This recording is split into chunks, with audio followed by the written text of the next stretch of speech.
Hello, this is Dr. Brian McDonough, and welcome to Coronavirus Today, a Doctor in the Pandemic. This is episode 224 of A Doctor in the Pandemic. When we look at the numbers right now in the world, there's 421,931,017 cases with 5,875,660 deaths. If we look in the United States, 78,422,294 cases. Sadly, 934,414 deaths. In the last 28 days, and this is being recorded on February 19th, 66,622 deaths. What I want to look at today is actually pretty quick but important. We're starting to look back at studies and learn from the past 2 years, not only how the virus attacked, but our reaction to the virus and what it meant. A couple things are clear. Different parts of the country have different impact of the virus. It makes sense. I mean, some people are more spread out. There's been different political approaches to the virus. There's been different acceptance of the vaccine. There's all sorts of things that come into play.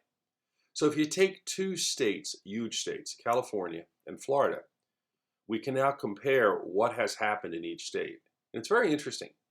If you look at Florida and California now, you're going to see that there's a similar number of cases, despite the fact that California has a much higher booster vaccination rate. There's still a similar number of cases. Kind of makes sense because what we have always thought about the vaccine and we have learned is the vaccine helps prevent death and getting seriously ill. It does not necessarily prevent spread of the virus. So you just get less sick if you're vaccinated.